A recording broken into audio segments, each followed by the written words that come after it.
그 살 뺀다고 식은 밥 다이어트 요 유행한 적이 있습니다. 밥을 식혔다가 먹으면 다이어트에 도움이 된다, 이런 내용이죠. 식은 밥이 다이어트에 도움이 된다는 근거는 뭘까요? 바로 밥의 온도에 따라서 달라지는 밥의 그 요술 같은 칼로리 섭취량 때문에 그래요. 대표적인 전분식품 하게 되면 우리 먹는 쌀 하게 되면 수분 제외하고 90%가 이 전분으로 이루어져 있어요. 딱딱하고 마른 상태의 이 생쌀을 먹으면 소화 안 되잖아요. 그렇지만 어때요? 물과 함께 가열해 가지고 먹게 되면 부피도 나만이 커지고 부드러워지고 아주 흡수가 쏙쏙 잘 되는 전분 형태로 바뀌게 됩니다. 그게 바로 우리가 삼시세끼 먹는 밥이다라고 할 수 있겠죠. 이렇게 우리가 먹어서 소화가 잘 되는 상태로 바뀌는 상태로 호화 전분이다라고 얘기를 하고, 세상에서 가장 맛있는 밥 하면 막 지은 밥이 제일 맛있잖아요. 그렇게 맛있는 밥도 어때요? 얘가 찬밥이 되면은 세상 맛없네. 오죽하면 우리가 찬밥 신세라는 말까지 나왔잖아요. 그만큼 찬밥하게 되면 맛없고 웬만해서 먹고 싶지 않잖아요. 전기밥솥에서 오랫동안 묵은 밥도 세상 맛이 없죠. 상한 건 아닌데 맛이 없어진 건 왜 그럴까요? 바로 이 호화 전분이 공기 중에서 방치가 되면 노화되면서 소화가 잘 되지 않은 저항성 전분의 양이 늘어나기 때문에 맛이 없어지는 겁니다. 혈당 관리하시거나 다이어트에 관심이 있으신 분이라면 이 저항성 전분이란 단어 다들 들어보실 거예요.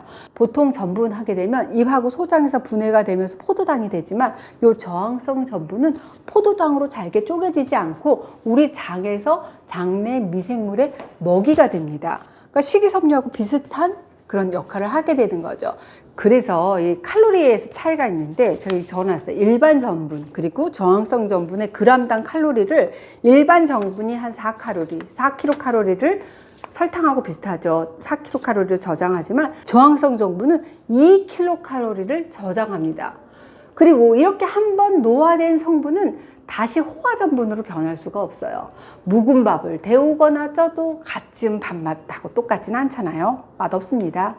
저항성 전분은 160도 이상에서 파괴가 되기 때문에 전자레인지라든지 찜솥에 데워서 드시면 되는 겁니다. 자, 식은 밥을 먹어야 되는 이유 이제 정리해 드릴게요. 첫 번째, 칼로리가 줄어듭니다. 저항성 전분이 늘어나게 되면 칼로리 섭취가 크게 줄어들고 장내 미생물의 먹이가 되기 때문에 장 건강의 측면에서 보자면 갓 지은 밥보다 더 좋은 측면이 있다. 두 번째, 혈당 수치를 관리하는 데 유리합니다. 그러니까 이 저항성 전분이 많으면 흡수되는 칼로리는 적어지는 거겠죠. 그 말은 혈당이 오르는 속도를 늦춰준다라는 겁니다. 2015년도 인도네시아의 대학에서 건강한 남녀 한 15명 대상으로 한 시험 연구가 있어요. 갓 지은 밥을 먹었을 때하고 식은 밥을 먹었을 때 혈당 변화를 관찰했거든요. 그 결과 갓 지은 밥보다 식은 밥을 먹었을 때 혈당 변화가 적었다라는 발표를 했어요. 음식을 냉장고에 넣을 때는 식혀서 넣으라고 합니다. 에너지 전략 위해서 그렇고, 또 뜨거운 음식이 냉장고로 바로 들어가게 되면 다른 음식의 온도를 좀 높이게 되잖아요. 다른 음식이 또 상할 수도 있기 때문인데요. 하지만 미국 농무부의 의견은 좀 달랐습니다. 한번 들어보세요. 음식 조리했어. 이 조리된 음식이 60도까지 식어지기 전에 냉장고에 넣어서 보관해야 안전하다는 그런 의견이었습니다. 식품 속에 있는 박테리아가 이렇게 잘 번식하는 온도가 한 5도에서 60도 사이이기 때문에 조리된 음식을 충분히 식을 때까지 다 실온에 우리가 방치해 주는 거는 식품 위생상 위험할 수 있다는 겁니다. 특히 실내 온도가 27도 이상인 경우에는 어떤 음식이든 1시간 이상 실온에 방치하게 되면 위험하다라고 경고하고 있어요. 미국하고 우리 한국이 좀 상반된 지침이라니 여러분 좀 많이 당황하셨죠? 우리나라 식약처의 지침 그리고 미국 농무부의 권고를 종합을 한번 해보도록 하겠습니다.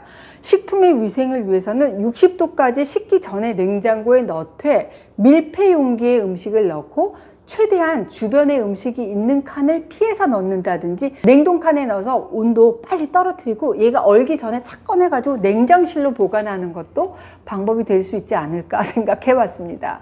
이렇게 밥을 냉장고에서 식히잖아요. 그럼 다른 이점도 있어요. 한 실험 연구에 따르면 갓 지은 밥에 비해서 상온에서 식힌 밥은 바로 이 저항성 전분이 2배 정도 많았고, 또 냉장고에서 식힌 밥은 약 한 3배 정도 많았다고 나와 있어요. 단 이 저항성 전분은 1도에서 4도 사이에서 가장 활성화가 되기 때문에 가급적이면 냉동실에서 얼리지 말고 냉장실에 보관하셔야 됩니다. 이제 밥은 어떻게? 냉장고에서 안전하게 식히시고 그거 데워서 드시기 바랍니다.